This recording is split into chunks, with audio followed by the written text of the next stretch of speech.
Hello, good evening. Welcome to the Bobby Moore stand. I don't know where the intro went, but hello, Chris. How you doing? Yeah, I'm doing brilliant, mate. How are you? You all right? You had a good I'm day all right. today? Looks like I'm in the back cave. I'm a bit wonky. Just got to sort that out. I still Mate, don't know whether it's better than what it was the other day when we did one, right? I mean, a hell that of a is lot true. better. There's no Yeah, no that is technical issues tonight as well. So no, yeah. it's all right. The mic, I spent 4 hours trying to get it working yesterday. Anyway, look, let's cut to the chase. Can't talk about fucking mic and everything else, trying to avoid talking about this last miserable home game. It finished West Ham 1, Nottingham Forest 2. As if we weren't disappointed enough with the season so far, we just had to have one final treat of fuck ups and half-hearted performances. And it came back and bit us in the arse. I think we'll go through that game. We'll do the player ratings. Talk briefly about. I think it was Cresswell and Vladimir Sufal's final game, and I think they both absolutely did really, really well. They were probably the pick of the bunch. Actually, they were really determined to put in a performance today, weren't they? Yeah. No, I thought they were. Yeah, they'd probably be standout. I mean, not that they were amazing, but I think they were standout. You could tell they actually wanted to do well today. They wanted to play well, being with it, the last home game. But Yeah. man, honestly, like I'll let you start off on this because I feel like I'm going to rant because I'm not happy. I'm really not happy after that, to be honest. You know what? I'm all ranted out. I spent a lot of time talking in the stadium today because that's what I do when the game's a bit crap. And met a lot of people. Met 5 people. Yeah. Met 5 people who watched the channel, so they were all very nice. 2 of them were actually in front of me in the first half. There was one guy, and the second half there was another guy called Mark. Both really nice blokes, so it was good. And then there was a guy we met outside, for a fag, and there were a few on the way as well. So it was good. Good to meet people. All right, Good yeah, I thought evening. you knew him, to be honest with you. No. evening, everybody. Thanks for watching this final bloody match review of a miserable home season. Evening, everyone in the chat. Hello, Claire. Hello, Bodge. I think Bodge is in there, isn't he?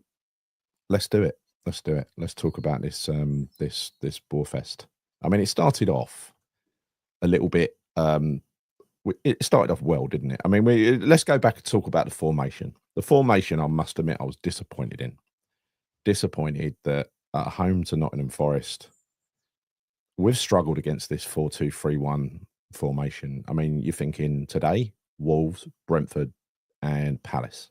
Yeah. 4-2-3-1. They've all battered us, really, or they've all got the better of us.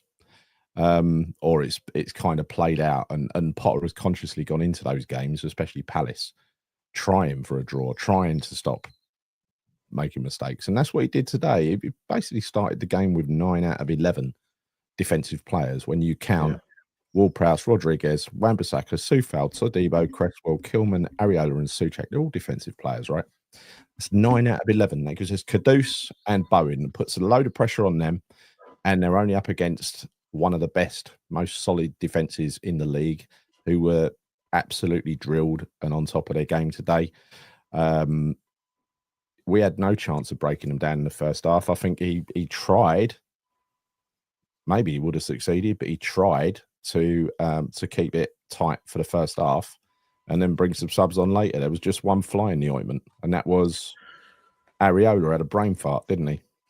Look, Passed the ball to fucking Gibbs White for an open goal. Look, we weren't good today, Gal. As you said, we started the game off. I thought we started the game off pretty well, but only for the first 10 minutes up until Forest scored. You can see that we had a good chance with Soucek. He had a really nice header. Their keeper tipped over the bar. That was literally it. And then obviously Forest go and score. Okay. And again, to your point, Areola, what the fuck is he doing? I mean, that's just schoolboy stuff. It really, really is. But the thing is, Areola actually did pull off some good saves today. He did. But his passing and his distribution, as it has been all year round, and we know is one of his major weaknesses, it just stood out today. And obviously that just kind of really highlights the goal that we conceded, because what the heck was that pass? I mean, his awareness of Gibbs White was non-existent. To give that to him like that, I mean, it wasn't even near to Rodriguez. It was about 2 or 3 yards away from Rodriguez. Gibbs White gets it. He's essentially gone open net to pass. I don't forget that shooting to pass the ball into. It's just awful. And the problem with this is this style of play that this style of play that we have, it isn't suited to our defensive players, our goalkeeper. All we constantly do is play backwards and sideways, backwards and sideways, backwards and sideways. But the problem with this as well, by the way, it's not so much, right? I get teams do that, but we're really slow doing it, Gal. We are so slow with the ball. And I was actually counting how many touches like Forest players were getting, as opposed to how many touches we would do. And typically our players are having like 2, 3, 4 touches before they pass it. And even when we did have, say, 1 or 2 touches, we're still holding on to the ball far too long. And the way Forest play, obviously they had a real high press. They knew damn well that was the way we were going to play. So all they had to do was make sure they were closing down our defenders, closing down Areola. And again, that's how we conceded the first goal. And there was a few other moments just before that as well where they looked pretty dangerous. But it's just we can't continue to play this way with those players at the back who can't do that. It's criminal, mate. It's criminal. I mean, I don't mind conceding goals, if I think that it was a worldie or it was something the other team earned it. If they earn it. But we are literally, wrapping it up and giving it to the guys. Yeah. Against anyone good, we're just letting in goals. Against average sides, it's been like this all season, right? Even Lopetegui got a few results against crap sides, right? But then when you're looking at anyone of any note, when we play them, all right, we're not getting murdered by them. I mean, like Forest, think back to those early days of the season, Chelsea at home, Spurs at home, Arsenal at home, where the game was over in half an hour, and then they started taking their best players off after 60 minutes as if it wasn't a big enough piss take. That's not happening anymore. But at the same time, so we've tightened up defensively, but there's still these fucking individual errors because, as you said, these players are uniquely unsuitable to play in that system, the system where you're going to invite a press. You're going to invite a press, and he needs players who are strong under a press, who can survive under a press.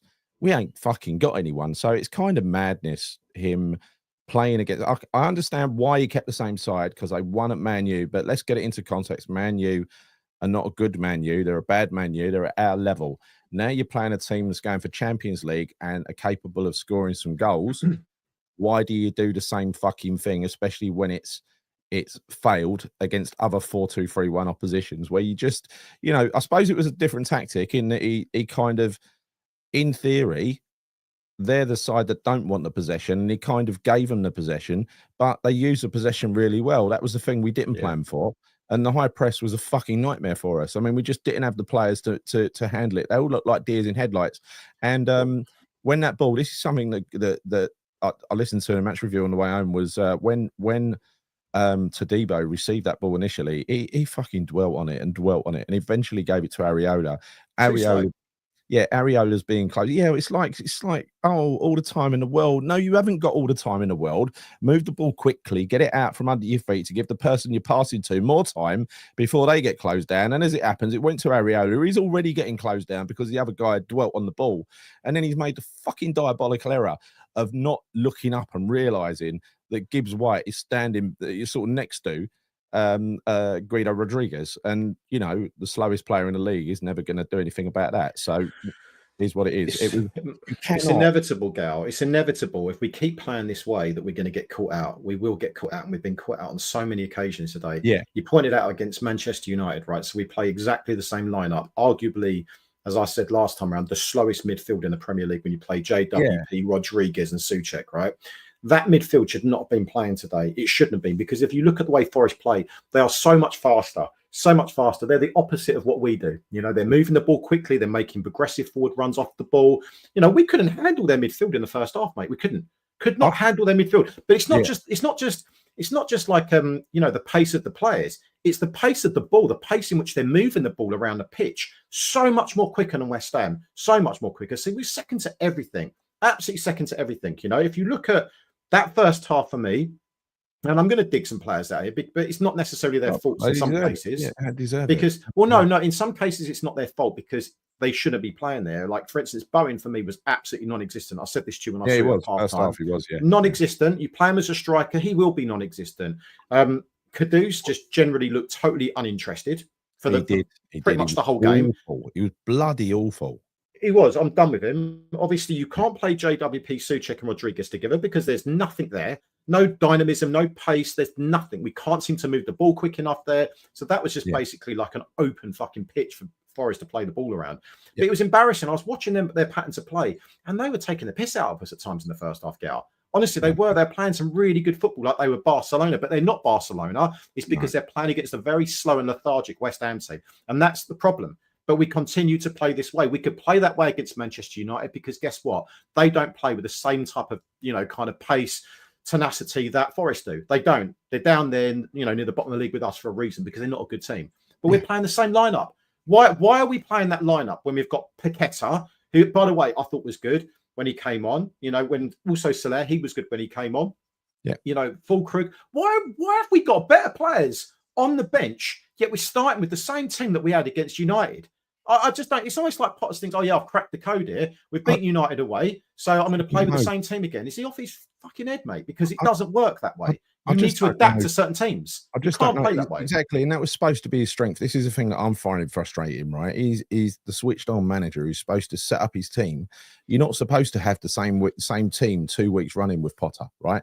That's supposed to be one of the benefits. You use your squad to nullify the opposition. That is what it's all about, and you take advantage of their weaknesses.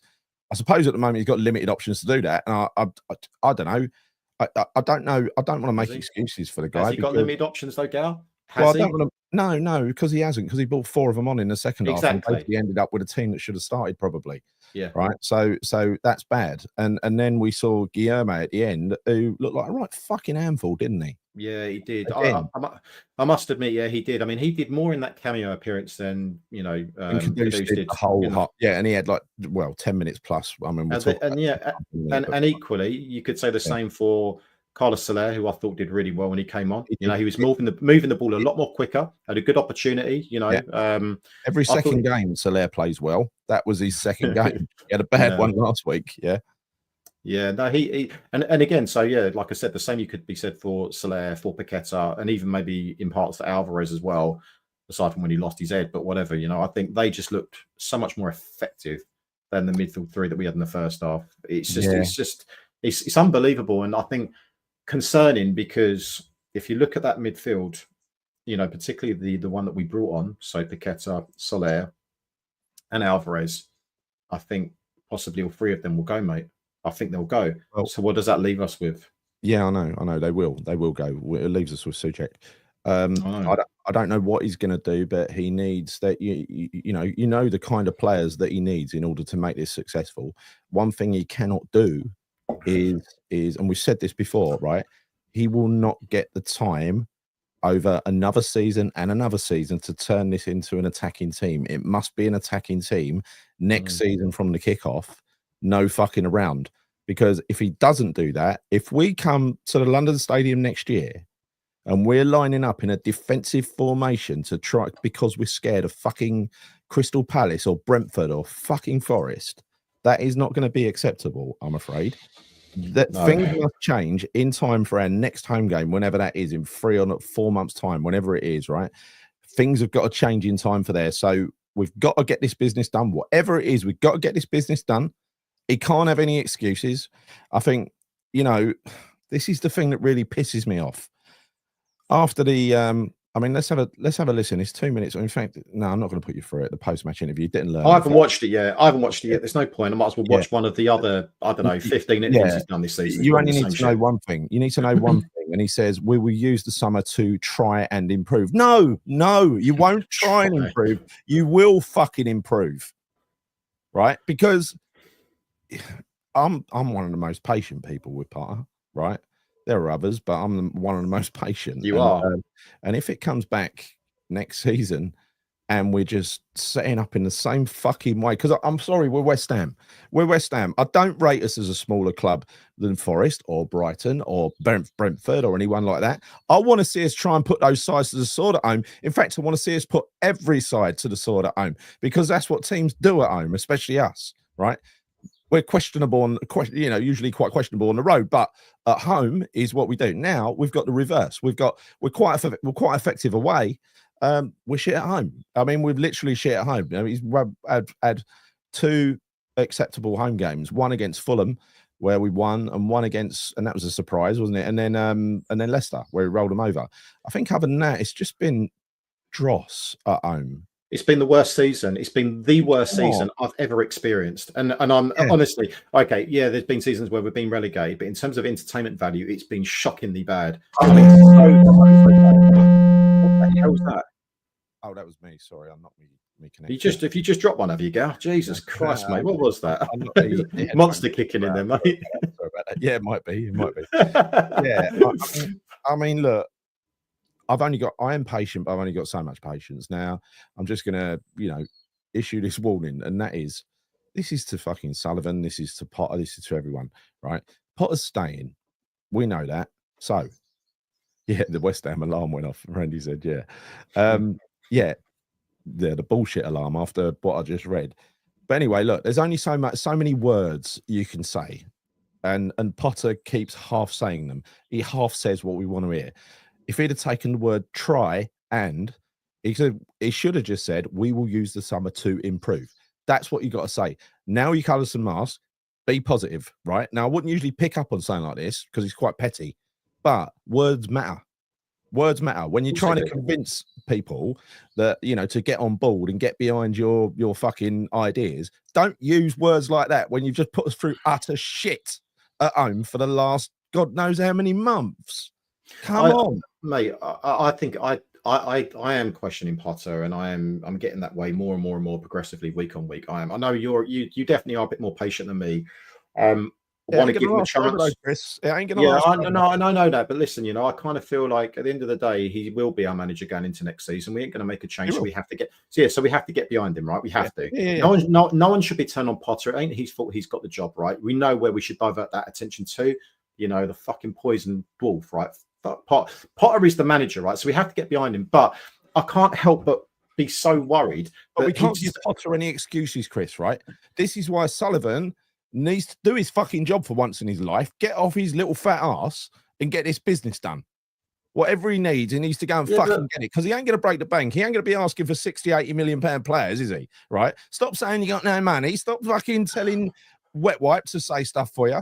Fucking get the business done in time for him to take that team out to America, do the pre-season tour, proper pre-season, not fucking come back, and the season's already kicked off, and we're still scrambling around for important signings 3 weeks into the season. That is a built-in excuse in itself, right? You've got to have the right set of players for his system, because it's totally different. You do, but Gary, but I'm still going back to forget Sullivan for a second, right? Because know that's where all of my fucking anger goes towards him. But with regards to Potter, the thing that I just can't seem to let go of is that he seems to be making glaringly obvious mistakes, whether it's from a selection point of view or whether it's tactically. He seems to do it quite frequently, week in, week out now. And that is a concern, because you can say, oh, yeah, Sullivan, get off your ass and buy some players for Potter so he's got a chance next season. He's got good players now, Gary. I'm not saying he's got a balanced squad, right? Hear me out. I'm not saying he's got a balanced squad, but he has got good players, and he should be playing certain players in certain positions. He should be playing full crew up front. He should be playing Jared Bowen on the right. There's simple little things that could have made us so much more competitive today and also in previous games. But he has not done that. And I don't understand why. I don't understand why Rodriguez started today. I don't get it. I don't know why JWP's there again. Just because we beat Man United, a shit Man United last week, suddenly that gives them the opportunity to play again this week against a much, much better team. Potter should know this stuff, Gal. A good manager should know and think, I'm going to make a change. But he ain't doing that. He's not doing that right now. He's not. My theory on it is that and this is why I'm patient, right? Is that the dressing room has been in disarray since the time he arrived. I think he's settled it down. I think some people are happy playing under him in his style. Others are just doing their best. And what they're doing is they're fitting into his system by playing a fraction of their normal ability, because it's not, I think Kudus is a good example of that, even though I think his art's not in it either, right? But the position he plays Kudus in, you're not going to get the best out of Kudus. It's never going to happen. It's a waste of a position, right? The position he keeps playing Bowen in up front, you're not going to get the best out of Bowen doing that, right? So these players, difference. It was. I mean, honestly, it's like it's the polar opposite. First half, totally. You wouldn't even know he was there. Second half. He obviously was a hell of a lot more effective when he comes off the right, brings the ball in on his left. He always does that. you don't have to be a rocket scientist to work out that, you know what, you're going to get a lot more from Bowen playing on the right-hand side. So why not play Fulkrug up front? Fulkrug, I'm not being funny, he played really well today when he came on. He was holding the ball. He looked a little bit rusty, but in general, he did a hell of a lot more as a striker than Bowen did, because guess what? He's a striker. He was holding the ball up. You know, he was getting stuck in. He was being physical. You know, when you look at the centre halves today, when they're in the first half up against Bowen, they could be physical against Bowen. Like, you know, Murillo, all those other players, they didn't have a chance. But suddenly, Fulkrug gave him a whole different proposition in the second half when he came on. Dude, what play your fucking best players in the best positions. And also, here's another thing that annoyed me today. Last home game of the season, Gal, right? Last home game. Why the fuck not play Fabianski for his that annoyed me a bit, because Areola, it's not like he's you know, he's pulling up trees and playing amazingly well right now. Fabianski's been a great servant, right? I don't understand why you wouldn't just give him some time. You know, playing for the last home game. What's the problem? I just don't get it. It's not like we're trying out a youth player, an untested player here. Play him, because you know what? He's no worse than fucking Areola. He's been a fantastic player for us over the years. He wouldn't have made that fuck up, right? He wouldn't have made that fuck up. No, he wouldn't have done. You know, that's not the first fuck up that Areola's made this year. He dropped that ball for the Bournemouth equaliser, wasn't it? Or goal the other week. He made a mistake in the Spurs game as well, even though we got trounced 4-1. He couldn't really make much of a difference. But he's made serial mistakes. He made 4 last season as well. This is a guy that makes mistakes a lot leading to goals. He also, he's a fucking, you know, he makes the most brilliant saves. And then he'll do the biggest fuck up, right? He's a contradiction, the geezer. And I don't think he's worth, I've got to be honest, you know, after watching those West Ham videos this week, I must admit, you know, you're watching Cresswell, and I'm sort of sitting there watching it, tearing up, and it's like, and then you see Vlad's, and fucking hell, it's even worse. Then you see Fabianski, and he comes out with something like, "Oh, even to the fans who didn't like me, thank you because you made me." It's like, stop it. It's fucking, you know, it just reminded me that these players are human beings, right? Yeah. And sometimes you do need to be reminded of that, because they do get slagged off a lot by us, by everybody. And but that's the pressure of being a footballer, right? That it is. Absolutely. You do get judged on your performance, and that is, you got to ride with it. You get praise when you're brilliant. You get slagged off when you're not. Yeah. So yeah, there is that. I think personally they had a plate of onions underneath below the camera or something. So as it was, you know, I think that's what they did, because they were crying before they even started talking, weren't they? Yeah. No, I mean, try that. It makes you. Yeah, I felt quite sad watching those videos as well. I was waiting for Danny Ings one to turn up, but that didn't happen, did it? But no, it is sad to see those boys go. I'm glad that Cresswell and Soufal played today, and I think they as you said, they probably were our standout players. It's just a shame, really, with Fabianski. I think he's been a really good servant. I think he should have had some time today. No, I don't really understand. I mean, you'd much rather him play the home game against Forest today than play the away game against Ipswich, because he's got 3,000, you know, away fans, you know, West Ham fans there next week, or he could have had 60-odd thousand today. I think he deserved that. I do think he deserved that, and I don't think Areola would have been. Not that I'm bothered about what Areola thinks, but I don't think he'd be bent out of shape by the fact that, you know, Fabs would get into play. No, of course he wouldn't, because they've got a great relationship. Exactly. He said it the other week, Areola. You know, Fabianski was speaking about him, and he said he's really, really kind to him since he's been there. And you know, it ain't been they've been working together every day, really happy. So, you know, I don't know. It's so much just turns out to be utter tosh, right? Because, for instance, what's his name? Paqueta. His head weren't in the right place last week. I understand that, so that's why he put Rodriguez in. It doesn't mean you keep Rodriguez in, because Paqueta was laughing and joking with Emerson before the game. There was clearly nothing wrong with him, right? Alvarez has been fit, even though he came out in the media and said it was a back injury. He also said something really odd, like, I think this has been misinterpreted. You know, when he says, "Oh, I can play a level above," right? He's actually, that ain't how it was worded. He was kind of saying, he was being critical of himself and saying, "I think I can do better a level above than I have been playing," that sort of stuff, right? So fuck knows. It's all a bit confusing for me. But either way, Alvarez is definitely not a fit into his system, because he gives the ball away too much. I don't actually think that Paqueta is either. I don't think he goes with players like that. I'm a bit worried about who he's going to go with, because there's two ways this can pan out when he builds his squad. We could end up with, there's high value and low value chances, Chris. Do you know the difference? Right? The ones the ones that create that are likely to end up in a goal, and the ones that are like a scrappy shot from 30 yards. Yeah, low value versus high value chances. Yeah. Well, the thing that's really worried me that I've heard about Potter in the last couple of weeks is that his Brighton team, they created a lot of low value chances. That means they didn't have the creator in the middle spraying the ball about, which is what this system needs to bring it to life. Right. So that kind of tells me, I just hope he's not going to sign a load of fucking bland, because workman like ain't going to do it. No, it's not. No, you need something a bit special in the middle of the park. You know, you need someone. I mean, when you look at when Paqueta came on, he was trying to thread some really, he was threading through a number of balls into our attacking players.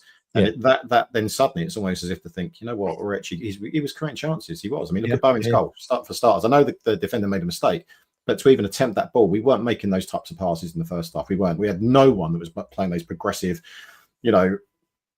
passes to our strikers, whatever, in the first. It weren't happening. Paqueta was the only one that did that. Only one. And once again, that was Bowen drifting in off the wing, like this invariably the way he scores, right? He drifts into spaces and puts it away. I reckon if you look at his goal, probably about 8 out of 11 or something. I think it's 11, maybe 12 he's got now. On a bad season, he's got that many goals. That's fabulous, isn't it? But I reckon most of them, the vast majority of them, have come from him coming in off the right. If we bother to check, and so that tells you quite a lot about the player. Why the fuck you have to nullify him by putting him out there? And we saw the same under David Moyes when he was putting Paqueta out on the left. Now, if you look at that in hindsight, it might have been his best position doing that and bringing him into the middle later or something like that. It might have made the best of Paqueta because he could do, but at the same time, we were bitching about that at the time. It feels to me like when a manager wants to play a sort of safe system, and it is a safe system when you're talking about possession-based football, it's safety first. When you're doing that, it's totally risk averse, and you're not going to be inclined to have the big flair player, right? I hope I'm wrong about this. But the fact that he's left Paqueta out today, there was no need to leave him out. So you got potentially a world-class player on the bench who's a creator. You just leave him. You got Füllkrug, who is still a German international striker, but you choose to do a makeshift front two of Kudus and Bowen, neither of whom are strikers. Yeah. What the fuck do you do that for? Well, because you know why. It's because he got a result against United last week, and he seems to think he's cracked the code. That's all it is. Nothing. That's just ignorance. I know that. I know. Yeah. That's my point. Won last week. Never change a winning team. That old bollocks. That's bollocks now, right? That's what I'm saying. It's fucking ridiculous. I don't even know why. It's utterly ridiculous. I mean, it's two totally different teams that we're playing here. Totally different teams. So it doesn't make any sense. Hence, going back to my point here, I don't think Potter knows what the fuck he's doing. I don't think he does. I don't think he's fucking switched on enough to think, oh, I'm playing Forest this week, I need to change it up a little bit. For me, even I'll talk about, you mentioned Füllkrug and Paqueta. What about Soler as well? You say he plays well every second game or whatever, but regardless, I'd much rather have him in there than fucking James Ward-Prowse. I would do. Of course I would do. I think anyone would do. And he came on and he proved the point there today that he was the better option. He definitely was. So I just don't know. I think we need some more technical players in the middle of the park, because we don't. Souček's not really particularly technical either, is he? Well, he's definitely not technical. He was pretty. I mean, apart from that header, he didn't really offer much in the first half either. No, in the second half. Awful first half. Second half, and again with Souček, like I said to you the other week, I don't want to sell him, but he's got a certain use. He's a certain use case. It's a certain opposition and a system that you would deploy Souček in. You don't pick him as first choice every week. So that ain't that. I don't think that's a good idea. We need a squad of players that we can mix and match depending on the opposition and pick the best in class to try and beat that opposition, right?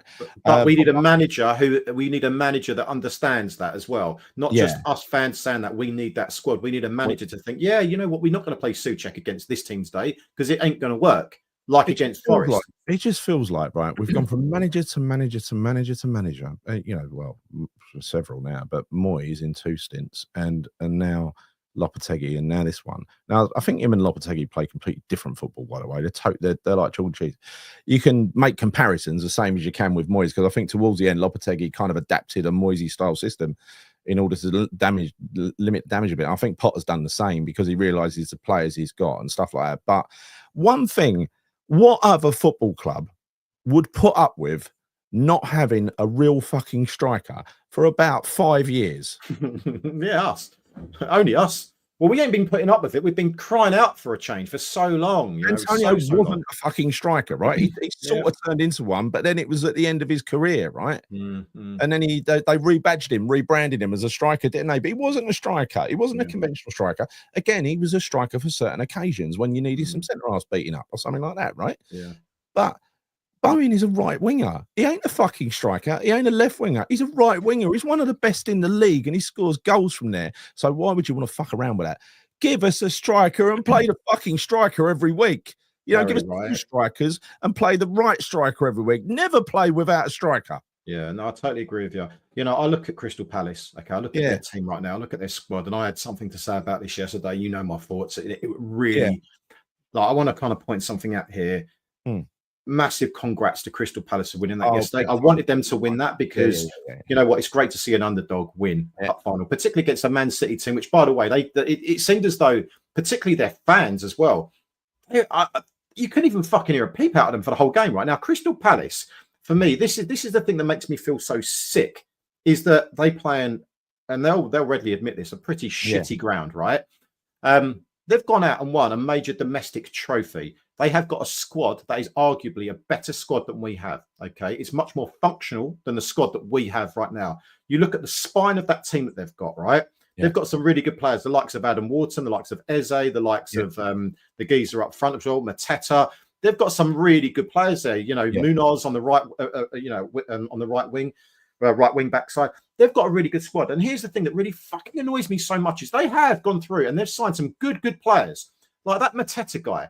Look at him this season. He's been unbelievable. Why can't we sign players like that? Why can't we sign a quality striker? Why can't we go and sign an Eze type player? We were linked with those types of players, the Eze's, these types of players. Moyes turned it down. Moyes turned it down. But do you know the thing that annoys me so much is that, again, I don't want to take this away from Palace. I'm really pleased that they won it yesterday, but fucking hell, we were sold a fucking dream to go to that shithole stadium, to that dirty old fucking spaceship that we go to every single week, and we've won a Conference League trophy, right? Let's get it right. Which we should have best won. night of my life. Won. Absolutely. Best night of my life as a West Ham fan because we've been starved. Look, as I say, we've been starved of success, so we were all absolutely ecstatic about it. But I'll be honest with you, mate, I would swap that for an FA Cup final any day of the week. And what does this tell you? Honestly, if I could move to, not even back to Upton Park, to another football stadium that's built for football, I'd hand that Conference League trophy back.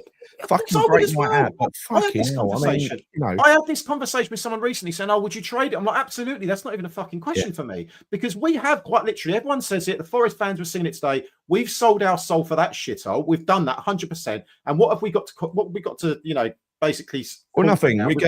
We've got a 30 European trophy and a fucking stadium that's soulless with zero atmosphere. Zero atmosphere. Look at Crystal Palace. And they've gone and won a fucking major trophy. They've won a major trophy. Just goes to show that you don't need to switch grounds and sell your soul to win a trophy. You don't have to do that. You don't have to do that. But you do it. You need good owners who are switched on enough to put the right manager in charge that suits your club, and then allow that manager to pick the players and bring in the players that he needs to fulfill his mission, right? But also, Gary, you need owners that aren't just in it purely for the fucking money from a business point of view, right? Now, I know football is business and pretty much all clubs is, I get it. But at the same time, salary, Chris. Yeah, but at the same time, I can't help but feel genuinely, and I feel jealous of Crystal Palace, and I can't believe I'm saying it. It's their first trophy in their history, right? Apart from the Zenith Beta Cup, whatever it is they won many moons ago. Yeah. But I mean, fuck's sake. I mean, Crystal Palace now, they're in Europe. They're Crystal Palace in Europe next season. They're in Europe. They've won a major trophy. We were in Europe for years running. Look, let's draw a line under it. Congratulations, Crystal Palace. Nigel, here's to you. Well done. It's a proper trophy. Don't care what anyone fucking says. It's the last. It's the one and only domestic trophy that's worth winning, apart from the Premier League, obviously. But the FA Cup has got a special place in my heart, and I was a bit gutted for them when that epic semi-final where they beat Liverpool and got to the final against Man U and then got beaten on a replay. That should have been their first FA Cup, right? You remember the one with Ian Wright? That should have been their first FA Cup, but at least they got there in the end, fucking 20 odd years later. But no, we're delighted for them that a proper traditional football club beat one of the fucking, one of the heavily funded. An example, though. An example of a club You know, an example of a club that does not have to move grounds. Okay, doesn't have to do it, as you said. Getting the right owners, getting the right type of recruitment in place, the right manager, the right players, you can compete and you can win a trophy. And they have proven that. Because your home is your home. Your home is your home. Selhurst Park is their home. That is their home. Whether it's shit, run down, or whatever, that's their home, and they love it. We loved Upton Park, but those fucking shysters had to move us into that place, didn't they? We don't own anything as a football club now. We've got the players on contract. We get relegated, we're fucked. This is part of the problem. Anthos Ladamatos. Right. Okay. We've had Haller, we've had Skamaka. It's the managers, don't you? Exactly. It's the managers. I'm not saying we haven't had strikers. We have had strikers, but the managers refuse to use them. Even when we had strikers, Moyes would play. You know, he didn't give Skamaka or Haller a chance. He did he? Especially Skamaka. Skamaka would be more suited to this sort of football, to be honest. But having said that, I just don't know what sort of striker he uses. I mean, he had crap strikers when he was at Brighton. That obviously weren't his own. The best one that he got at the end that he made decent use out of was the one that's still there now. The one that came from what's his name, Man United, wasn't it? Sorry, you're talking about no Brighton. What the Potter out of Brighton? Who's that? Welbeck. Yeah, Welbeck. Yeah, he turned out to be a good buy in the end. You know, to be honest, but you know, I don't think that upon looking at this, I don't think Potter is suited to managing big names. Right? I don't think he's suited to managing big names. Maybe big name English players, not big name foreigners. I don't think he does well with egos. And I think that's what he's struggling with in that dressing room. And that's just supposition, right? That's just me having a guess. Yeah, well, we don't know. It's a guess, isn't it? As you say. I mean, we could all be completely wrong about this, and this might be chaos and just him getting through to the end of the season. And he's going to surprise us and delight us next year. Well, I hope so. I hope so. Right? We really, Gary. I genuinely feel sick. I genuinely feel sick and so. Genuinely upset with what's going on at West Ham this season. It's been so sad to watch a proper demise of our club in the last sort of 12, 24 months. It really has been. I mean, it's honestly, mate, it's sickening. You know, I hate going to that stadium so much, but I continue to go. I hate it. It's not fun. It's just not fun. You said today you were speaking to 5 or 6 people around you during the game. Jesus Christ, man. I want my eyes glued to the pitch. I want my eyes glued to the pitch. I don't want to be. Yeah, but the point is, though, Gal, the fact that you're having those conversations tells me that you're not enjoying what you're actually watching on the pitch. Exactly. So what you're doing, you're paying X amount of thousands of pounds to go and fucking talk to a bunch of geezers around you about a football game that's fucking shit. That's what we're doing every week. Because we've got an owner who hopefully fuck off sometime soon. Let's hope so. We've got an owner who is more interested in his own beliefs and what he thinks works, because he got, you know, us promoted back to the Premiership after getting us relegated. He got Birmingham promoted and then sold them to a hairdresser or something. But then he believes that everything he does is the right move, but it's really for the self-interest of David Sullivan. You know, anyone who says or thinks otherwise is wrong. He's earning out of it. Of course he is. Of course he's earning out of it. Right? He's a little narcissistic prick, honestly. The sooner he gets out of this club, the better. Can't bear another season under him, and I know it's going to happen, most likely, because I don't know if this takeover will happen, whatever, right? But I'm not going to get too excited about it. I'm just going to have to resign to the fact that we are still stuck with that little twat for another year at least. It fucking sickens me, mate. You know, how long have we been there now? We've been there for 10 years, Gal. Is it 10 years now? 10 years next year. We would have been at the London Stadium. 10 years. Yes, we had a bit of success, but that success, right? That was not fucking planned for, mate.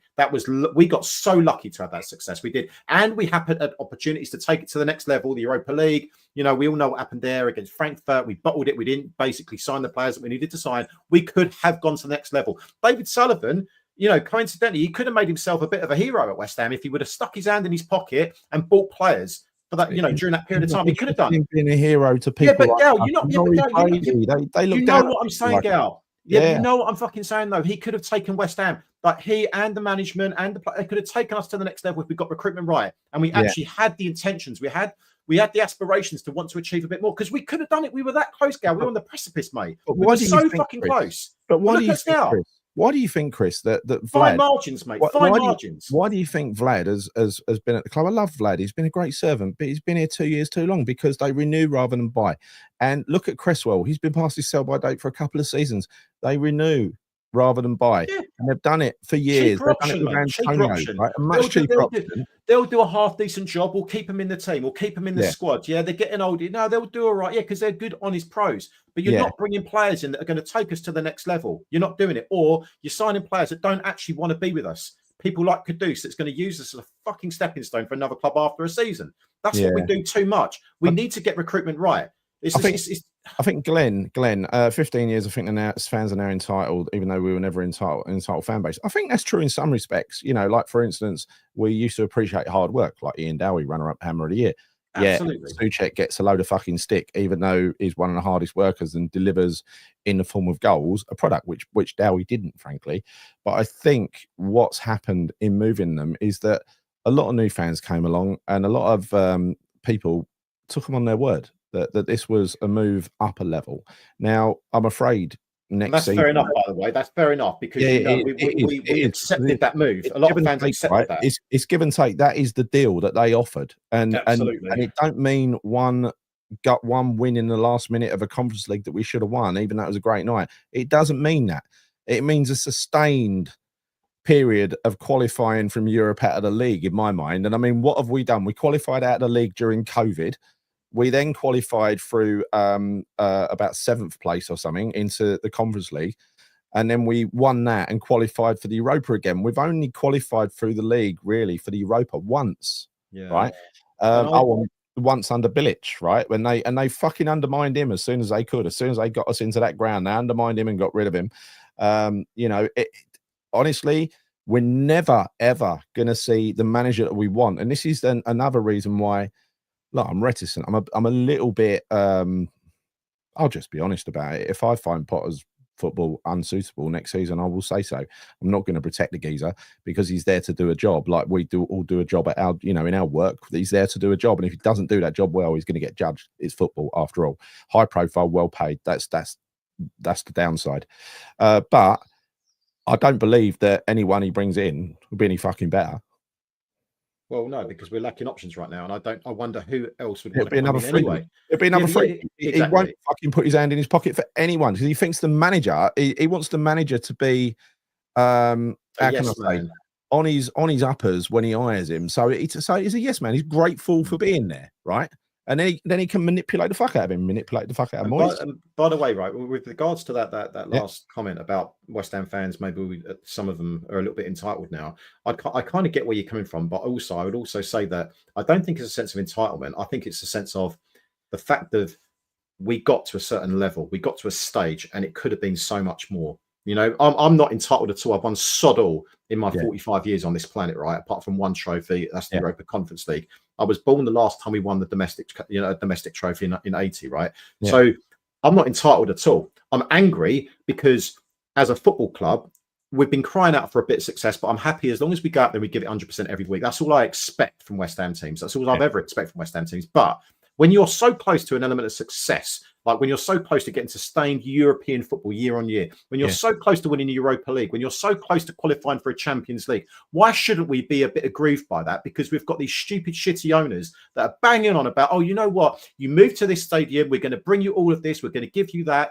You've done fuck all. You've done fuck all. You've done nothing of any difference or any significance in comparison to any other Premier League club. You haven't. I'm sorry, you have not done it. You've completely ripped the fucking heart out of our club. You have. And so why? And it's not entitlement. It's not entitlement. No, I don't see it like that. I don't. The one time they've backed down and they've hired a manager that the fans are on board with was Sullivan.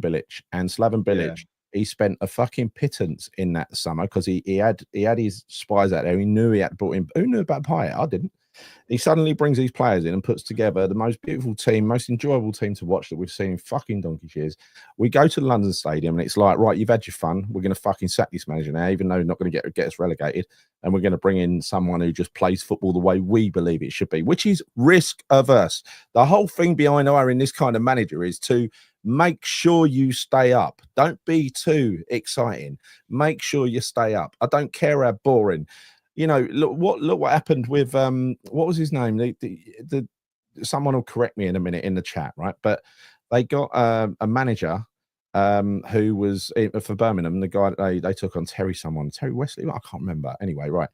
He was doing really well. He was doing really well. He had a good season. He might have even got them promoted, and they sacked him and brought in Barry Fry, who got them relegated. Yeah. Right. That's the sort of decision they make. Right. And then they went through all the fucking dullards and ended up with Steve Bruce, the worst manager. Yeah, he's a horrific manager. She loved Steve Bruce, Karen Brady, fucking loved him. Now he's an awful manager. Oh, he is, mate. Yeah, he's horrific, mate. He is. But I'm tired. I'm so tired, as are every other West Ham fan out there, tired of the fact that we're being played for a bunch of muppets. That's what we are. Honestly, every season, every transfer window, oh yeah, we link with this player, we link with that player, sell some season tickets, blah blah blah. I'm so tired of it, Gary. I am so tired of it. I can't remember the last time we've actually signed a player of any real significance. You know, yeah, we've signed some good players, don't get me wrong, but some of the players that we've been linked with, that were never ever going to happen. Never going to happen. But they just play us for a bunch of fools. I don't see other clubs doing this, Gal, by the way. I don't, maybe I'm wrong here, but you're not wrong. You're not wrong. Are there other clubs that play their fans like the way Sullivan and Brady do? Not many. Spurs do. You know, Levy is just as much as a duplicitous twat to those fans that we won't mention as Sullivan and Brady are to us. But look, they're close business colleagues, right? And David Gold used to be really close to Levy, right? Listen, it's part of the same set, right? Brady's close to Levy, like she's close to Sugar, right? You know, she didn't get on The Apprentice for no reason.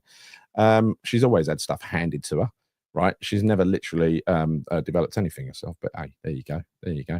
It's entitlement for you, isn't it? It's entitlement. But this Spearman, I don't know what you're referring to here. Failures in the January transfer windows are the past of cost of. It's every. Let's not dress this up. They've only bought players, as in spend money, twice. 2 windows. The first one was when we were getting relegated under Avram Grant, and the second one was when we were getting relegated. And I think Moyes come in and they gave him Souček and Bowen. Yeah, exactly. Yeah, other you're right. Every window loans only because he's and also before every transfer window, we got no money. How many years did they use FPR, financial fair play, FFP, as an excuse? Literally before every fucking window. They're like a scratch record, honestly. And again, my first instincts the other day when I saw that stuff about new owners was, oh, that's been put out there to sell season tickets. Not to sell season tickets, but, you know, I say that and people go off alarming about it. You can't keep saying that and putting everything down to selling season. Well, I don't mean that. No one's stupid enough to fall for it. But that don't stop him thinking that they're stupid enough to fall for it, you see? And that's the reason they do it. Man, it's the loyalty that will kill you, mate. I'll tell you. I mean, there's so many of us that will do it regardless, and we know the crap that's coming out of the club. We know that we've got crappy owners. We know that we're not going to sign significant players this summer. Of course, we know all this kind of shit, but we will still go. We will still go. But it's just painful, and I'm so glad. I will point out though, Gal, I'm so glad now that we've got a break from going to London Stadium for a couple of months. Me too. I was saying to a couple of the lads that sit around me that I said, you know what, you're going to be all right for the next few months, not coming back here. And they were laughing, you know, like, because we all know that we just need the break, mate. We need a break from this shit. We need to recharge as fans to take in another, hopefully it ain't going to happen, but another year of this dog shit football. Because that's what worries me, that next year it ain't going to get any better. It could potentially get worse, you know, potentially. Dare I say it, the dreaded R word, you know, because it's every bit possible if we don't get it right this window, because this is significant, absolutely significant time for us. I'm pretty certain that the club is banging trouble if we get relegated. I know it's stating the bleeding obvious, but I mean getting relegated in that stadium, I think we're banging trouble. Of course we are, and I think as a company, is a going concern, right? So now, Gaza 80, Chris, we are not entitled, mate, are we? Since we formed in 1995, trophies. I don't think Chris was saying fans are entitled. He was just agreeing with a sentiment about. No, I said the opposite. I think Gaza's agreeing with me, Gal. I said we're not entitled. Yeah. No, it's like entitled, entitled, as in they promised stuff to take us to that stadium. And they've not delivered, even though they think they have. They've not delivered. I mean, let's go back to that season we won that trophy. We could have been relegated. It was the Fulham game. The fucking off of someone's ass in the Fulham game, where Moyes did that cunty thing and went over to the corner and started clapping Sullivan for his loyalty. Oh God, made me sick. Absolutely made me sick. But no, I'm sorry, I didn't know what guys were saying. It's difficult to read. I think Claire put a comment up previously as well. I think most of us kind of, you know, older fans will know that we just want to turn up and see a team that wants to compete each week. It's not about the trophies and the glory and the success. It never has been. If you're a West Ham fan, we know that. It's just about going out there, proper working man's club. And a bit of release from work, from a shitty week at work or whatever. You go out there, you talk to your mates, you have a good time, and you see 11 players out on that pitch that will battle hard. And I think that's what we expect. That's a given every week. But there have been times, like I said, where we could have taken it to the next level. And that's what frustrates me, because we've had those moments. We have had them. And as you know, one of the previous people in the chat just said, January transfer windows have been the pivotal ones where we screwed it up, because those were the moments. Those were the moments where it could have been different. Historically, that's what we've done. And also, whenever we've won something in the past, we've gone and stripped down the squad afterwards. That's before this mob arrived, right? Never had an ownership with ambition. We've got one of the biggest fan bases. Now we've got one of the biggest or most horrible stadiums. But it just the one good thing about having that stadium is you realise how many fans it's there for people to see. How many fans we have got. Look at what happened in Prague. Another good thing about Prague, you can see West Ham out in force. How many people actually support West Ham, right? Why has nobody come forward like those bloody Americans or whoever else? Why don't they look at West Ham in London and think, well, that's worth a punt. Let's get that little gimp out of there and move in. Barry Fry nearly as bad as Sully? I don't think so. Nowhere near as bad, but a dodgy bloke, same as Steve Bruce, same as Moyes, same as all these people. They all had their hands in the till, right? So not in their hands in the till, but you know what I mean? They were inside the tent, put it like that. Well, I know there's a lot of people at the moment talking about, getting the ball out. I'm fully behind the overall consensus on this, because I'm fucking sick of it, girl. Absolutely sick of it. Fully subscribe to that notion, because I can't bear much more of this crap. But I will. I will. I'll be there, as you will be, in your posh seats next season. Daniel Krasinski, 27th richest man in the world. He's an absolute tit. What was that? That you sounded like a fucking Dalek there, girl. Being sinister. No, but he's just an investor who wants a return on his investment, right?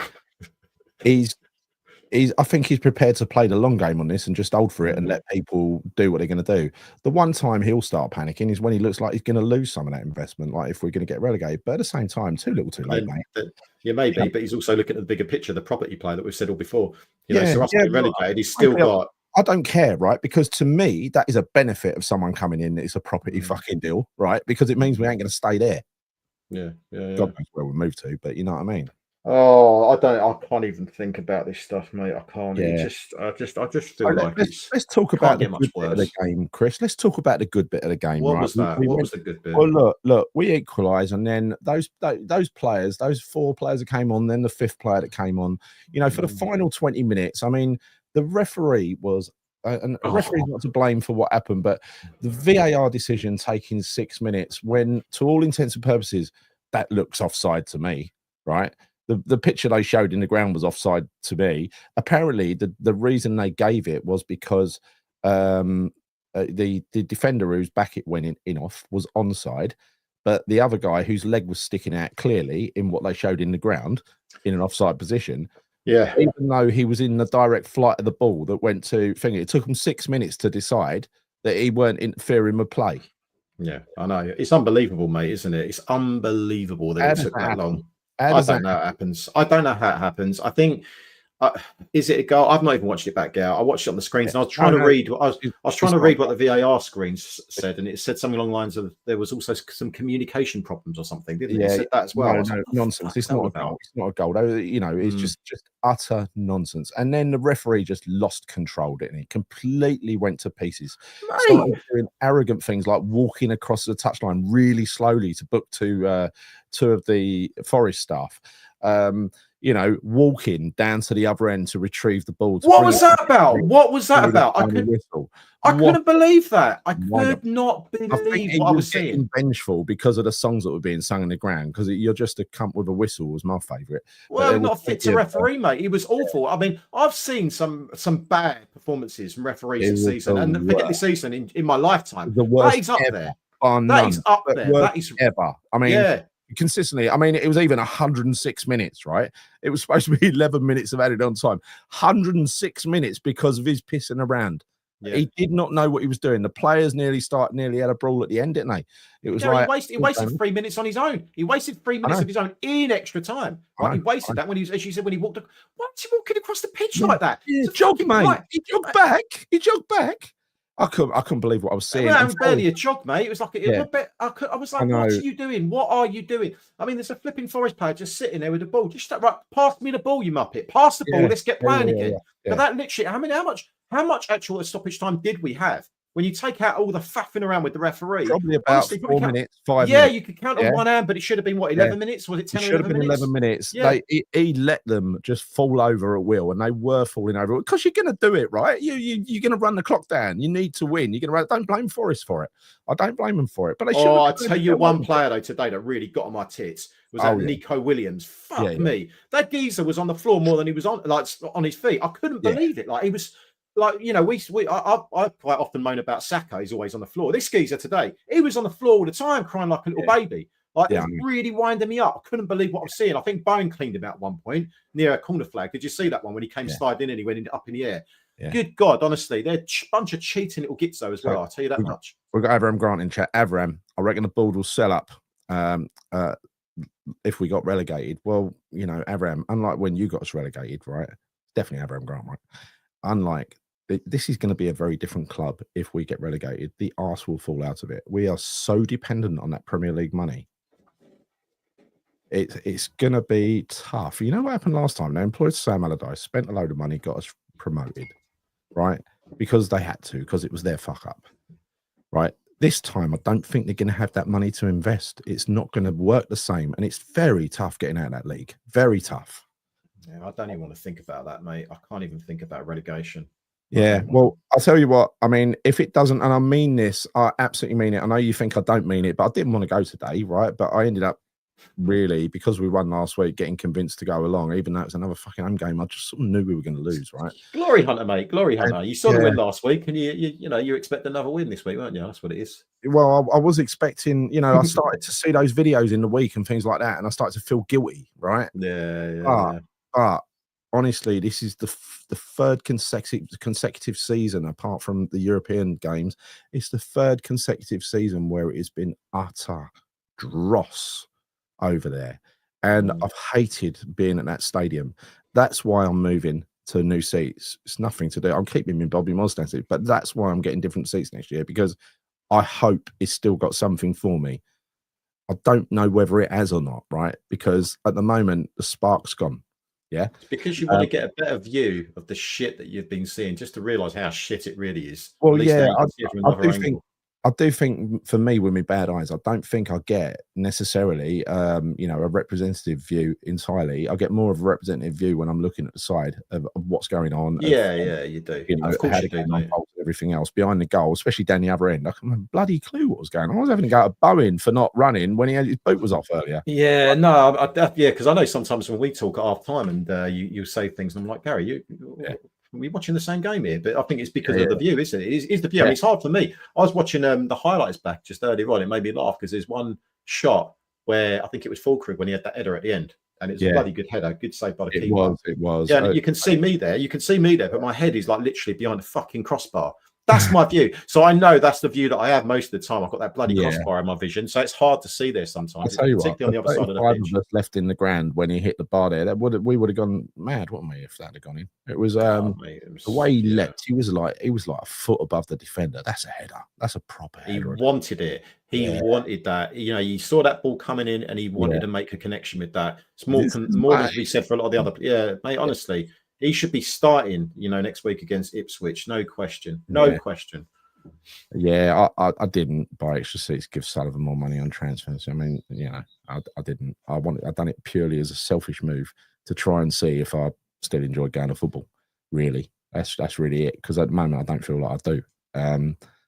I get more pleasure out of going to away games than I do going to home games. Of course you do, mate. Away games always better. Yeah, I still love football. I still love West Ham, but I don't enjoy watching them at home, and I didn't enjoy watching Moyes' team at home. The European nights were different, right? But I think other than that, I didn't enjoy watching league games at home, and it was just like it went on for so long. It's been on for so long now, where I found myself last season, John Casey came with me to one game. I spent the night, it was against Liverpool. It was such a dull game that I just chatted to him for 90 minutes. Mm. And the problem with me, I come out of that game thinking I've had quite a good time because I've had a good chat. Yeah, I know. It's funny. You're like, yeah, because we've had this conversation before. You're like, Yeah. I was entertained. I was like, how are you entertained, Gal?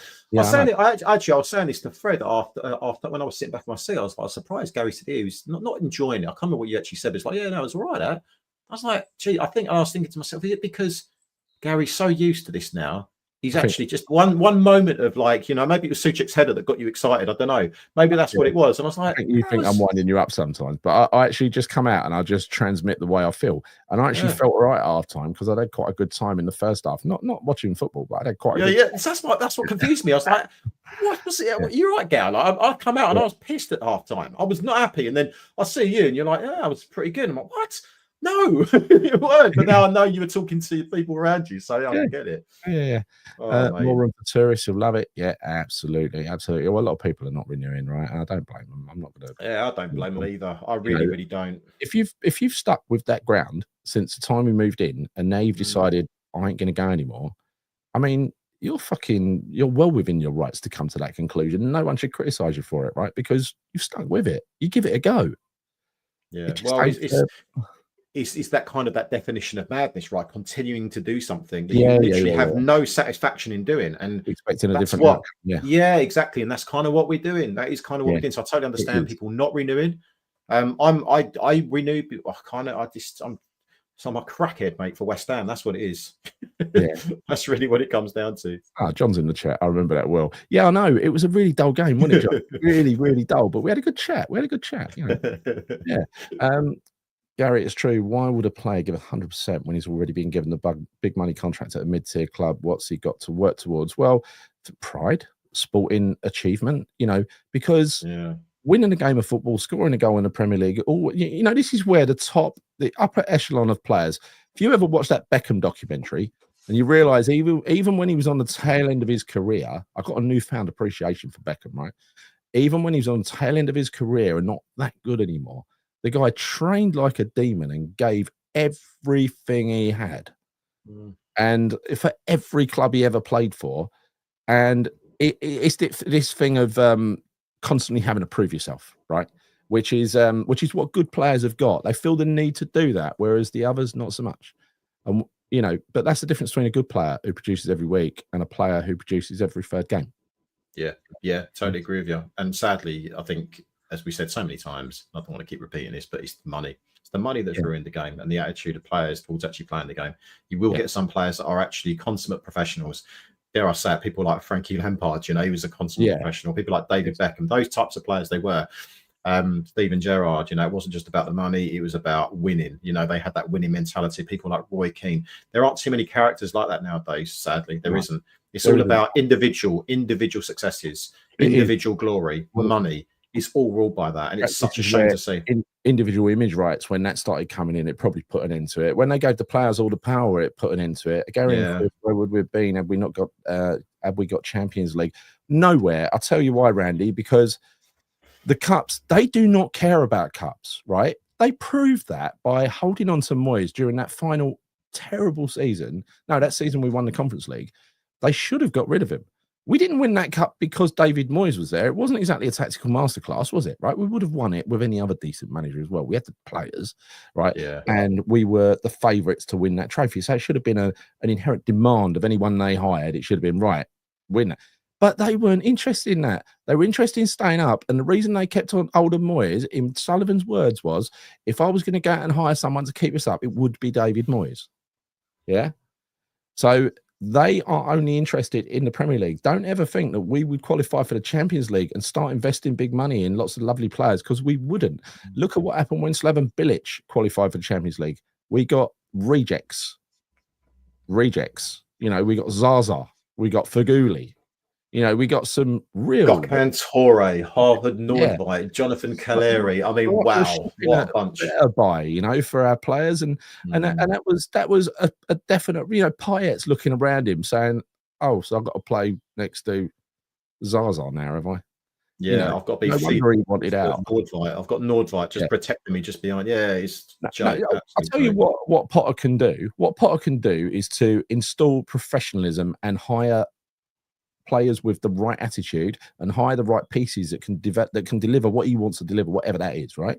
You know, I kind of vaguely know what it is, but that's what he needs to do, and Sullivan needs to let him do that. Otherwise, he's not getting a fair crack, and I don't want him to be making excuses about how he hasn't got the right players or not been backed come the new season and saying things like he just said today, we'll try and improve. No. To get remember that word try. Yeah. Yeah, you're right. I think with Potter, yeah, absolutely. However, I would also say that it's not just about people that are going to be hard workers, right? That's a given. That should be with every single player that we bring in, regardless. But what we do also need ability to do what he wants to do. Yeah, but what I also want to see, and I know you kind of pointed out this earlier on, is we don't want to just see people to work hard. We want to see a bit of flair. We want to see that as well. I want to see another maverick in our team, like another, And I'm not going to put Paqueta in that class of Payet because he's not. Sadly, he's not. He's not in the same class. People like Paolo Di Canio. If we could get a player like that and build a team around them of real hard-working players that say, do you know what, we've got this maverick in our team. We give him the ball, we can do something special. I don't think we've got a player that can do that right now. I don't. Right. Kudus on his day, maybe sparingly, but he's nowhere near the same level. Not if you use him incorrectly, which is absolutely, absolutely. But you know what it was like, Gal, though. We saw it with Lopetegui, Chris. That if you put Kudus in the wrong position and he don't like it, he won't try. Yeah. Well, I think even if you put him in the right position, Gary, he's not trying either for my liking. He's not. He's already checked out. Of Nottingham Forest says shit show of a match. Yes, referee weren't only the worst of the season. Let's face it, worst ever. Look, you deserve to win, but at the same time. John's got absolutely spot on. Rubbish at home, We need all the leaders we can get behind the scenes because we're about to enter the unknown. Absolutely, 100%. So important. It's not even just about the play. It's not even about the quality of players, but proper leaders in there. Yeah, and this is where he needs to, Potter, make the right decisions of who he goes after because he needs to hire leaders, big characters who are going to drive. You know what I'd do? I'd make Brighton a cheeky offer for a couple of seasons of Lewis Dunk, someone who's never going to let you down. Yeah, someone who's never going to let. No, I plagiarised it and use it in my own now. I know you did. I know you did. Like to, I'll tell everyone. Yes. So, would you really do that, Gal? Would you really? No, look, don't get me wrong. He's the wrong side of 30 now, so he hasn't got much left in the tank. But he is a leader. He's a leader. Yeah, we need. We just need leaders, mate. We need leaders. We need people that can come in and basically start kicking these players up the backsides and getting a job out of them because we don't have that at the moment. I think the reason, John, that we're getting rid of the likes of Vlad and Cress, and I think you see it so often with West Ham, it's this inbuilt, this like they're pre-programmed because of their time under Moyes, the way they played, the way they dropped deep to defend a lead and all that. It's like we're incapable of defending the lead. We're incapable of coping under a high press, and I think he needs different players like that. So I think as a leader, I agree with you. And I would personally keep him on, and I'd personally keep. I don't know. I'd keep Cresswell on for sure. But I would have done as well. Yeah. I think he's still got another season or so in him playing as a left-sided defender on a back three. I think he can still do a job there, and he's proven that actually because he's been our best player in the last 2 games. Actually, I think he pretty much has been. Got Champions League. If we'd have had a good end to the season, we would have got Champions. This year, Leicester won the league, right? We were in with a shout there, and we didn't make that last little leap. I think that was down to a bad January as well. Didn't give him money in January to give us a little bit of a nudge over the line. Do you remember that actually, Gary? Going back to that point there, right? So when you say Bilic should have got, he didn't get Champions League, but that season, the last season at the Bowling, right? So and he had a shit. No. I'm just taking it back slightly here. So if you go back to the last season at Upton Park, right? So we had a fantastic season overall, but we had a dip after Christmas time. We could have made and we should have made better signings. Who did we bring in? We brought in Emmanuel Emenike, we brought players like that in, but if he would have brought in 1 or 2, Champions League, again, we're on the cusp of it. There's been so many times and opportunities where we've been so damn close to it. But again, what happened? It's a January transfer window, as it has been on so many occasions since then as well. Yeah, I know. I was honestly 2 transfer windows only when we're getting relegated. So that's what I'm saying. Don't expect that we're going to qualify for Europe and Sullivan's going to spend money to go after a European trophy. That was a fucking accident that we won that trophy. It was never planned for. Now, he's taking all the credit for it, but obviously, because it's him. But it was never planned for, and they would never invest money. You know, look at the first season, we're in Europa League. What did we need? We needed a striker in January, and we would not have lost to Frankfurt. Yeah, but look, and a left back as well. We were all calling out for a left back and a striker, absolutely. And we didn't do it. You know, that's how much he cares about. So don't ever get, well, this lot are here. Don't ever get your hopes up about them going after a trophy. That is down to luck of the draw, whether the manager fancies it or not. Sam never fancied it, did he? He hated trophies, right? He thought they were a waste of time. A waste of time is all about playing in the Premier League. Exactly the same mindset, if you like. Moyes thought the quarterfinal was an achievement. Oh, look at all the quarterfinals you've got to. Yeah, so what? It means nothing if you get dumped out, right? So, yeah, as a squad player, John, yeah, look, it could still do a job for a season. I don't know why Potter is having a massive clear out of players that are still useful and likely to still have the right attitude. And I don't think it's a question that Vlad and Cress have got the right attitude. I think Vlad wants to play more consistently week in, week out. I think Cresswell wants to move up north. I think there are other reasons behind this. I don't think it's necessarily just Potter's decision on some of those players, at least. I don't. By the way, now I've heard, I was a bit dismissive of the Fat Greek the other day who ran on the pitch. Apparently, one of their guys has had to go into an induced coma because the manager didn't take him off last week. That's pretty bad, right? And that's why he had the ump. Is that what it was? That's why he had the ump, the owner. He should have taken him off, and everyone. I didn't know it was to do with that. I didn't know it was to do with that. Yeah, everyone apparently could see how bad this guy was, and he kept him on the pitch. Right, it could have been bad, and he's had to go, going into an induced coma afterwards. Oh wow, okay. Oh yeah, no, it's a 1 year, isn't it? Yeah, I didn't know that it was to do with that. And one thing you can definitely say is that bloke will put his hand in his pocket no matter what competition they qualify for. Yeah. Bring on the Greek to West Ham, mate. We'll have him. We want the Greek. Give us your Greek, peaches. Mate, I'll tell you what, right? Wouldn't you like? It's funny actually, because conversely, wouldn't it be funny to see Sullivan going down on a pitch having a go at flipping Potter? You know, you wouldn't see that. You wouldn't see that passion from him, would you? Well, you would be able to see him. You'd be like, who's that? He's midriff, wouldn't he? Be having a go. Yeah, listen to me. Oi, Potter. Potter at least it shows passion, mate. At least it shows passion. We don't know that Potter chose Ferguson. We do know that Sullivan is the only deal that Sullivan would let him get done, right? So if you're given something or nothing, you probably take something, don't you? It wasn't a very good something, though, was it? And he kind of thought he knew him. I'm not going to have a go at Potter. I've got the ump with him today. I have. But I'm going to give him a fair chance. So are you. I know you will. You're fair. We've got to give him a fair chance and just hope that he gets the support he needs over the summer so that he can make something of this ridiculous American preseason tour that we've got to fucking drag ourselves on again, right? That was useful for Lopetegui, wasn't it, last year, as the transfer window's in full flight and we're signing players just before, just after, all the way up to the first, to the third game of the season. Oh, I nearly knocked a monster all over myself, sorry. We cannot let that happen again. We cannot. I was waiting for you to fall back then. It could be one of those classic moments where you just fall back. Right. Speed of the Panther. I caught the can of monster before it went on me. So that's all right. Well, the monster made you catch the monster, I think. But no, I think you're right. I mean, because when we had the pre-season tour last season, from recollection, I think we signed Guilherme whilst Lopetegui was out in the States. So how much that was to do with him was, well, it was non-existent, right? That's the thing. I want Potter to be involved in this. I want McCauley to be involved in this. They have to be. Can't be Sullivan, making these signings whilst we're on this American tour. Please, come and rescue us. New owner, come and rescue us. Come and rescue us. And this is, Anthos Ladamatos.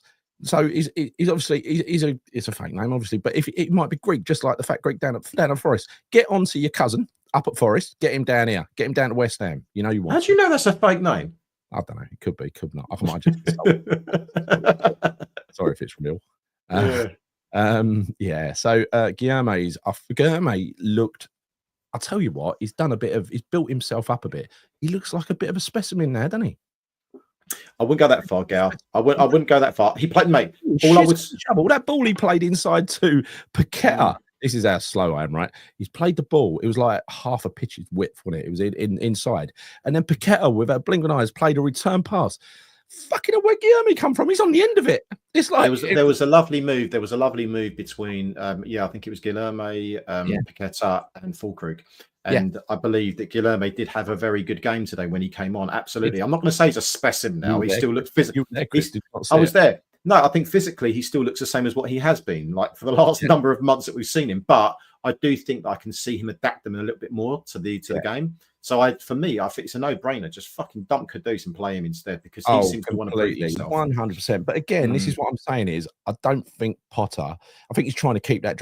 This is my conspiracy theory and my last kind of hope of defending him, and that is, it's a shit dressing room. It's gone to pot. He needs to have a mass clear out, which is what he's doing. And nothing's going to be normal until he can have his players in there, right? It's just got to happen quick. It's got to happen quick. And I think Kudus but do you not think, right? So if he feels overwhelmed by player power and he's playing certain players in there because he feels that he has to, well, not overwhelmed, but no. Hear me out, right? So if he feels that he has to play certain players because they should be in the squad because they're I don't know, they're quality players, whatever, right? I don't buy into that, because really what he should be doing is he should be dumping some of those players, because actually, no, I'm not buying into it, because when those players go, with the players that we're going to have left remaining in that squad, I'm sorry, I'd be losing respect for Potter if he's playing certain players just because, they cost more, or because they're I don't know, they're a higher quality player than someone else. If they're not trying hard enough, don't play him, because Guilherme may not be the same level as Kudus right now, but Guilherme is going to try a lot more harder than Kudus. So I'm playing Guilherme instead of Kudus, and if I'm a player, seeing that, I'm going to lose respect for Potter. I'm sorry, I will lose respect for him. Don't lose respect just yet, right? Keep that respect intact, Chris. If I'm a player, I'm a player and I see Potter making decisions when he can see people that are working their bollocks off to get in that first 11, as opposed to someone like Kudus who's just getting in there by default because he's a good player, then I'm not respecting the manager for that. If I'm a player, I'm not. So I think people like Guilherme should start. I think people like Fulkrug should start. I don't know what the fuck he's doing at the moment. I don't. Milenkovic is actually a really good defender. We all saw him first down playing for Fiorentina, right? Could have got him fucking 10 million quid.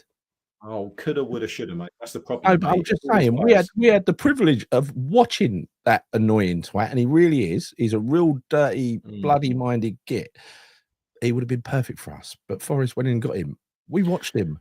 Oh, Gary, how many players can we talk about over the years that we should have got and we could have got, but we didn't get, and we ended up with shite instead? Yeah, the list is endless, mate. There you go. It's done deal. It's a done deal. Sorry, Peaches. Anthos is going up to get the Greek down from Forest. All right, it'll be ours next year. Is that your real name? Just to clarify, was Gary wrong about that as well? I don't want an answer. I want to keep my hopes up. I want to know. Right. I want to know. Yeah, I know. Guilherme did look good, no matter what Chris says. He looked good when he came on, right?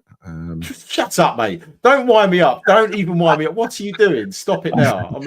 These channels for a year saying bye Milenkovic. Yeah, I know. Well, you were right, Trudge. You're never wrong, Trudge. Right.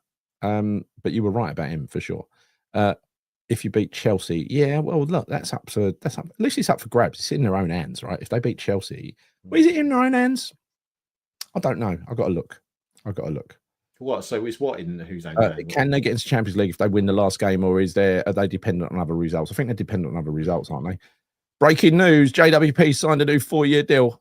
Oh, banging news, mate. Take him until he's 48 at West Ham. Yeah, I'm not buying into that. No, Chelsea. So Chelsea are fourth at the moment, mate. Yeah, they need the results to go their way. But I do like Forest. I've got a couple of friends who are season ticket holders of Forest, and yes, it's a good club. We all grew up with Forest being good, right? Well, not you, Chris. You'd barely been born, but Brian Clough was a legend. One of the very few managers whose biography I read. He was a very entertaining bloke. Oh, wasn't there something a bit funny about him? I remember this was brought up earlier in the season. You were really raving about that biography, and then he kind of backtracked a bit. I think that was nonsense, to be honest. So I like to think it's aside to the back of my mind, because he was always a legend. He was the manager who I think achieved the most in football, and that includes Alex Ferguson. When you bear in mind what he inherited twice, not once, twice at Derby and at Forest, and what he achieved, different class. We all that back then. This may shock you, but even when Spurs were in the Europa final or UEFA Cup final back then, we wanted to see Spurs win, right? Because it was one of the few games that was live on TV. So we all supported the English sides, even Spurs. Right? Yeah, well, yeah, I don't know. I don't think I could quite do that. No, I didn't hate Spurs back then. I had Spurs friends and everything else. I was in East London. They were in a minority. Who cared? Yeah, well, I can tell you now, mate. There's only one team I'm supporting in that Europa League final, and that's Man United. I'm going to get half an hour start for that game, and I'll be a proper United fan for that game. I couldn't believe the mate next to me almost giving the game away, almost conceding last week and coming up with his excuses. What's that? No, the mate I sat next to in the box. He was making all the excuses about why they're going to lose. It's like, no, stop that defeatist talk. Yeah, You cannot lose. Sound like a West Ham fan doing that. I think I'd talked him around. I think he was motivated by the time. They have to. I'm just praying. I'm just praying that experience will help them in terms of winning trophies, and they would come through that game and they beat Spurs, because that'd be quite sickening to see Spurs playing Champions League next season. I don't think I could handle that. Do you remember Pineapple Head? Was that Jason Lee you're referring to, Darren? He had to have help after that, didn't he? When people started singing, he's got a pineapple on his head. Oh, that was so funny. I remember him. Yeah, but not funny to him. He had to see his mental health specialist and get some counselling and stuff. It was quite a bad way, you know. Really? The Dean Saunders story was brilliant. I can't recite it, but it was brilliant. But there's one story that I'll recite, right, and that is to do with, unless you're familiar with his time at Derby, most people are familiar with his time at Forest, where he won 2, as they used to call them, European Cups, now called Champions League, right? Well, at Derby, he did the same trick as he did at Forest, and that is take over an old second-tier club, bottom of the second tier, which was Division 2 back then, and then in the first season, win Division 2, and in the second season, win Division 1. He did that with Derby, and then he repeated it at Forest when Derby sacked him because they thought they were responsible. The chairman and stuff thought they were responsible for the success, right? But what he done the year after winning the Division 1, which, you know, got you into the European Cup back then, the only team that got into the European Cup, he got Derby County 2 seasons ago, bottom of the second division, to the European Cup semi-final, and they were playing either Juventus or AC Milan or something like that, right? He's gone to the baseball ground one night. You know, he liked to drink, yeah? And he's sat in the stands. It's just him and the pitch and a bottle of whiskey and a hose pipe. And he thought, let's make this pitch a little bit wet because, you know, the Italians won't like it. And he turned the hose pipe on and he sat there contemplating life and drinking this whole bottle of whiskey. Anyway, woke up about 4 in the morning. It's like a fucking swimming pool in it. The whole thing, the baseball ground is drenched. And the poor Italians, they came into town that night. They couldn't lift their feet. They were getting stuck in the mud. And they took an advantage into the second leg. They didn't get to the final, Derby, but that's the Italian manager came over afterwards and he said, Mr. Clough, we've been checking the weather. There's been no rain. He said, oh yeah, it was a bad storm here last night. You know? Brilliant. Yeah. Hey, talking of pitches, by the way, something we can all be proud as West Ham United fans is that apparently we had the best. We've been voted as having the best pitch apparently in the Premier League this year. They're all the same. All the pitches are the same. They're off the shelf pitches. Half, you know, so much. I'm just saying. This is what I was told today, that apparently we've won the best pitch award. So at least we've won something this year. He was never the same without Peter Taylor, Cloughie. He was with him at Derby and he was with him at Forest. He was never the same without him. After he left. You really love Clough, didn't you? Jesus, I just think, yeah, I've got a real soft spot for him. True story. And Genius didn't know Juve's manager was a German. Come on, John. I was delivered just like an Italian. It was like being there, right? So, I think we'll leave it there. Yeah, we're not going to do player ratings, are we? Let's just pick out a couple of players we thought did well. Yeah, I thought Cresswell did well. Did really well. I'll give him a 7 out of 10. I'll give Soufal a 7 out of 10. I'll give Caduce a 3 out of 10. Right. Yeah. I'll give Fulkrug a 7 out of 10. He did very well when he came on. Bowen gets 5 because he was good in the second half. Who else? Who else was good? Paqueta was 6 out of 10. Did well when he came on. Guillaume gets 11 out of 10 because he was amazing. Who else? You've got a real soft spot for Guilherme, haven't you? Oh, I think he's going to be the next big thing. I haven't given up. Let's just say you've got a soft spot and a hard spot for Guilherme, by the sound of it, I've taken his picture down don't mean I've stopped believing. I'm still a believer, Chris. I'm wondering what's happened to that picture is more of the concern right now, Gary. It's in my bedroom. Yeah, it's in my bedroom. Yeah. Well, you can have on your dick or on your back next season as well. Let's not forget about that. So who's going to be Chris? It's going to go over their head. Oh, yeah, of course, yeah. Oh, yeah. All right, let me just clarify. It's a player we're linked with called On Your Dicker. That's it. And Gary will get the name on the back of his shirt if we sign On Your Dicker next season. I'll get who's the other fella? Ardon. I'll get Ardon on the back of my that's it. You can have On Your Dicker on your one. Yeah. We'll get a third person, maybe Ross or Fred will have Cummings on the other one as well. Yeah, that's right. Right. So how about you? Any picks for who you thought did particularly well or whatever? Well, I think, you're right. Cresswell, absolutely. I think, notable mention for Cresswell and for Soufal because I think they really tried hard today, particularly Soufal. I thought he had a very good game. Yeah. Aside from that, No, there's absolutely no one. I mean, substitutions, I think most of them actually did a lot better than the players that they replaced. So I agree. You know, I'd give a shout out for Paqueta, for Soler, who I actually thought was pretty effective as well. Yeah. And absolutely with Fulkrug, because he offered us an outlet that we didn't have up front. So apart from AWB as well, of course. Congrats, Hammer of the Year. We knew that was going to happen. He was decent today. He was decent today as well. I think I called man of the match for him in about October. Sorry, Hammer of the Year. Is this your? Oh, okay. This is Gary's right show again. Yeah, is that what it is? Yeah. Did you stick around for after the game out of interest? You know, when the players did the lap of honour? I did, and had a chat for about 5 minutes and gave up waiting. So when I I didn't bother, mate. I just thought I can't be bothered. Well, I'm seeing them next week, so I figured, look, I'm not going to clap them, and I'll clap them next week. And that's right. You got and frankly, sunny day out, the away win at Ipswich, didn't you? The away win at Ipswich, absolutely. I think it'll happen. We're good away. Why should bloody well hope so, mate? I mean, think of this. We're playing Ipswich Town, Gal. We're playing Ipswich Town. I really, really hope that it feels like a bit like maybe a testimonial for Cresswell that he's playing against the club that we bought him from. It's kind of ironic, really, that it ends up that way, isn't it? Yeah. I might let him be captain for the day. Yeah. Why not? Why not? I would like. I'd like to see Fabianski play as well, just because I don't know. Maybe I'm. I don't know. I've got a bit of a soft spot for Fabs, but I didn't bother hanging around because I just didn't really, if I'm being honest, feel the need to actually clap any of those fuckers. I'm not going to do it. Why should they be doing a lap of honour, mate? There's nothing to be proud of after this season. If anything, she walked straight down the tunnel. Yeah. Cat stayed till the end. Well done, Cat. Yeah. You represented us. That's all. You represented us. I don't think Soler's going to stay, John. I think they've already announced he's going to be going with Ferguson. Robin Koch. Yeah. Yeah, what's that from Cat? My son and I waited 1.5 hours and got pics and signatures from Bowen, Paqueta, and Emerson. Oh, that's quality. Very nice. Very nice. Oh, right, okay. Yeah, well, I think Bowen and it's rare to get a Paqueta one. I don't know about Emerson. Oh, Cat, can I ask you, what are their signatures like? This is very important. I'm very, very pedantic. This is on whether Chris would keep them next year in the squad. I know what Bowen's signature's like. I've got it behind me somewhere. I know what Emerson's signature's like, so I've got it on my Conference League final shirt. They all lack complexity, don't they? They all lack complexity. No, Emerson's one is all right. It's actually it's passable. Bowen's one is pathetic. Paqueta's one I think looks decent. It's a big P and a little bit underneath. Yeah. But I'd like to know what those autographs are like today, Cat.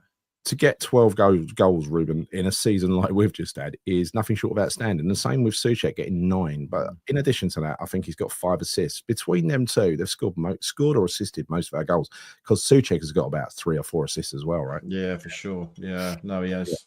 So let's call it a day. Thank you, everybody, for joining. Thank you for watching. Thanks for all your lovely comments. And Chris, anything else from you? No, I was just reading Cat's comment here. Not the best. Yeah, I figured. I know. I know it's not acceptable, is it? It really isn't. Autographs unacceptable, Chris. Completely unacceptable. Absolutely. Yeah. And that is it. I think Potter should try one more thing. Potter should try to do the lap deal. I think Chelsea want him, so I don't think we got a chance, to be honest. We got to think again. Do you think that's happening? I'd be surprised if Chelsea went in for the lap. In truth. Chelsea and Man United want him, apparently. Well, he ain't going Man United, mate. I think it's against his moral fibre to go to Man United, bearing in mind he was a City player. I don't see that happening. Moral fibre, Chris. He might just I'm not assuming. I've read something somewhere. I saw something saying that he would not go to United. So that means potentially could be Chelsea, but I don't think he starts for Chelsea, in truth. I don't. Not particularly. Not if they're going to be a Champions League club. 250 grand a week for Soler. No, thank you. Home you go. No way. Is he really on that much money? Well, not with us, he ain't. He's getting they're subsidising some of his paycheck. Wow. Right. Yeah, that would have been a great end to a crappy season had he spanked that header home. He climbed so well. He was a foot above the defender. He like you said, Chris, he really wanted that. And from the minute it left the boot of whoever took the corner, I got Soler, I think. He was just fucking fixated on it. You can see it. He was he would be willing to put his head for a brick wall, mate. He was reminiscent of Johnny Hartson when he used to throw his head on, crosses. Kind of reminiscent of that. But no, it's been a crap day. It's been a crap season. We've got 1 game left. Actually, I am looking forward to that. It'll be a good away day to go to. So By the way, might do a vlog, maybe. Don't know. Before we go, a road trip. Yeah, do a road trip because I want to see that as well. I've been Portman Road for a while since our 2 magnificent playoff victories there. Anyway, people, if you are watching this and you enjoyed this show, please could you subscribe to the channel, The Bobby Moore Stand on YouTube. Give the video a like. Please give the video a like. You know you want to. And hit the bell notification icon to be alerted of future shows. Until then, we will be back. Plenty of quite a few transfer updates this week. There's a load of news, even since I gave you that bloody update, that mass update on Thursday. Right? There's even more now. I'll probably do one tomorrow, if not tomorrow, Tuesday. Anyway, thank you very much, everybody. Thank you, Chris. Thank you, Claire and Bodge in the chat, and thank you, everybody. Cheers, mate. Come on, your irons. Your irons.